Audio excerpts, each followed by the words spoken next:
Bismillahirrahmanirrahim. Assalamualaikum warahmatullahi wabarakatuh. Alhamdulillahi wassalatu wassalamu ala rasulillah wa ala alihi wa sahbihi wa man walah. Wala hawla wala quwwata illa billah. Rabbi shrah li sadri wa yassir li amri wahlul 'uqdatam min lisani yafqahu qawli. Amma ba'd. Anak-anakku kelas 6A ikhwan dan 6B akhwat yang saya cintai karena Allah. Insyaallah pada hari Jumat ini seperti yang Ustadz pernah sampaikan, hari Jumat itu tidak ada setoran, makanya untuk TKN pada hari Jumat insya Allah akan kita bahas bersama-sama tajwid atau ilmu membaca Al-Quran. Ustadz mulai dari ilmu yang paling dasar yang harus dikuasai oleh semua kaum muslimin ketika ingin membaca Al-Quran. Ini sebenarnya harus ditanamkan ketika di Iqra 1. Jadi Iqra 1 itu kalian bukan cuma hanya membaca saja A, Ba, Ta, Sa sampai akhir, tapi kalian seharusnya kalian mempelajari ini. Apa itu? Yaitu makharijul huruf. Makharijul huruf yaitu tempat, apa sih itu Ustaz? Makharijul huruf? Ya, nanti akan kita pelajari. Apa aja Ustaz yang akan kita pelajari dalam materi makharijul huruf? Ya, yang pertama ada pengertian, nanti akan kita bahas pengertiannya.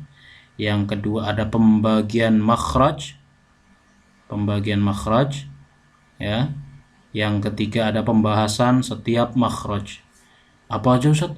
Saya bingung, mungkin udah ada teman kalian yang sudah tahu dan teman-teman kalian ada yang belum tahu juga. Jadi yang sudah tahu sambil murojaah kita bersama-sama mengingat memori ilmu yang sudah pernah kalian pelajari, yang belum harus lebih memahami ini. Seperti biasa, siapkan catatan, tulis yang penting-penting karena menurut Ustadz semuanya penting sih ya. Jadi kalian bisa, kalau Ustadz agak kecepatan, kalian bisa pause videonya, kalian tulis ya. Ini karena ilmu ya, semua penting. Jadi kalian harus pelajari. Ini adalah ilmu tentang membaca Al-Quran yang paling dasar, yang paling basic, yang paling dasar. Seharusnya kalian atau kita sebagai seorang muslim menguasai ini dari awal ya. Langsung kita akan lanjut ke slide selanjutnya.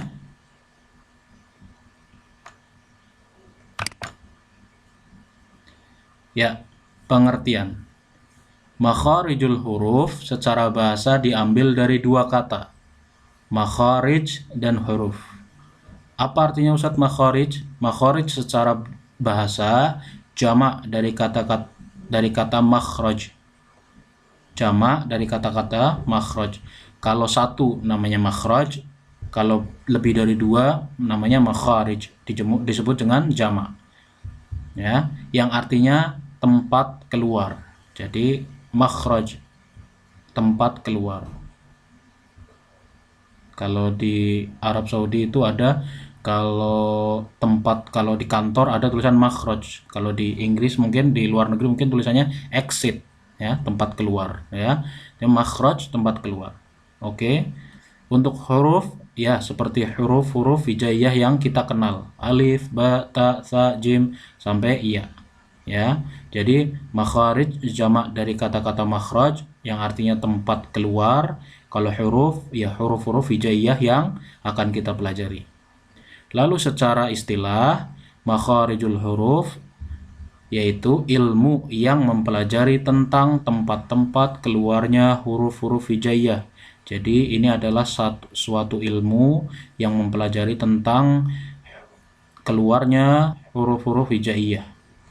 Maksudnya apa sih Ustadz? Kok huruf hijaiyah keluar-keluar? Maksudnya apa? Ya, jadi inilah uniknya huruf-huruf hijaiyah. Setiap huruf itu memiliki tempat keluar. Maksudnya tempat keluar apa Ustadz? Tempat pengucapan di dalam mulut atau di dalam lisan atau di tenggorokan, itu ada tempat-tempat keluarnya huruf, bunyi huruf, lebih tepatnya bunyi huruf. Jadi nanti akan kita bahas satu-satu Contoh ya, Ustadz memancing pikiran kalian. Jadi ketika mengucapkan ba, ba, ba, itu kira-kira yang keluar dari mana sih Ustadz? Dari tenggorokan kah? Atau dari langit-langit mulut? Atau dari lidah? Atau dari mana Ustadz? Ba. Ya, kalian hayo kira-kira dari mana ya? Nah, itu ilmu yang menurut Ustadz asik. Asik karena kita akan mempelajari, yaitu memperdalam huruf-huruf hijaiyah. Selama ini kalian hanya mengucapkan saja. Yang sudah mempelajari alhamdulillah, yang belum kita akan mulai dari awal lagi, nggak apa-apa. Tidak ada kata terlambat dalam kamus seorang muslim. Jadi semuanya sama-sama belajar. Oke.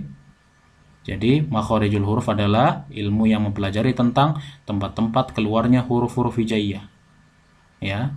Jadi huruf-huruf hijaiyah itu memiliki tempat keluar atau tempat bunyinya.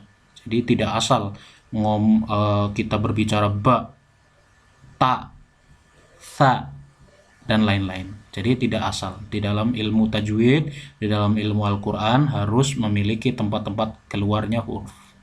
Oke, slide selanjutnya. Pembagian makhraj. Jadi pembagian makhraj. Apa tadi makhraj? Ya, tempat keluar. Kalau makhraj itu satu. Kalau jamaknya makharij.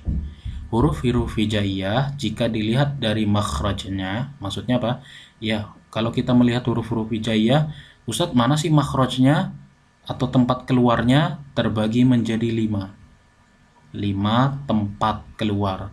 Jadi dari berapa ya jumlah huruf hijaiyah? Ada yang bilang 26, ada yang bilang 27. Pokoknya dari alif sampai ya itu tempat keluarnya terbagi menjadi 5. Yang pertama adalah al-halq, yaitu tenggorokan. Jadi ada huruf-huruf yang keluar dari tenggorokan. Ada huruf-huruf yang bunyinya itu dari tenggorokan. Oke. Yang kedua al-lisan atau lidah. Lidah juga ada tempat keluarnya huruf di situ. Yang ketiga al-jauf, langit-langit mulut. Jadi langit-langit mulut, tahu nggak langit-langit mulut? Ya di atas lidah kalian itu yang menempel di atas. Nah itulah namanya langit-langit mulut. Semua orang pasti punya langit-langit mulut. Ya. Yang keempat asyafatain, kedua bibir atau bibir saja boleh. Bibir kan pasti ada 2, tidak mungkin bibir 1 doang. Ya, asyafatain. Kenapa tulisannya asyafatain?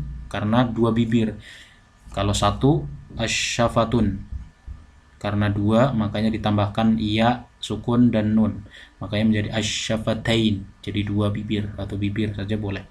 Yang terakhir, yang kelima al-khayshum atau rongga hidung.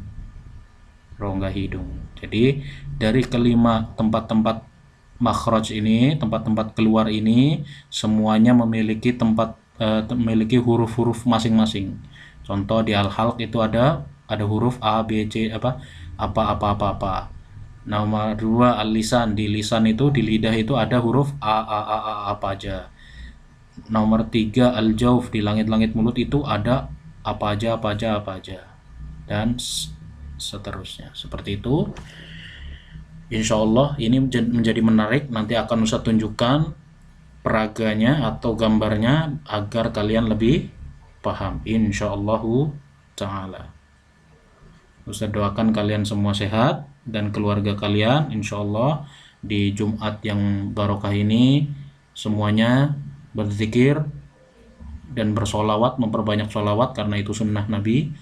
Dan jangan lupa untuk selalu memanjatkan doa karena di salah satu waktu di hari Jumat adalah ada waktu-waktu yang mustajab. Wallahu ta'ala alam. Itu masih perdebatan ulama. Kapan sih Ustadz waktunya? Yang penting kalian semua berdoa.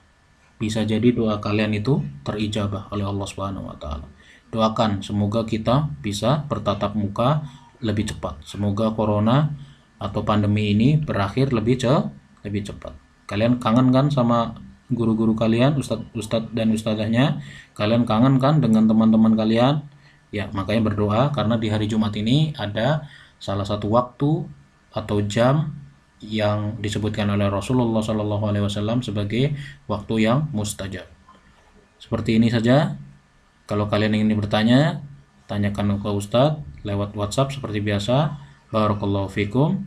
Subhanakallahumma wa bihamdika asyhadu an la ilaha illa anta astaghfiruka wa atubu ilaik. Assalamualaikum warahmatullahi wabarakatuh.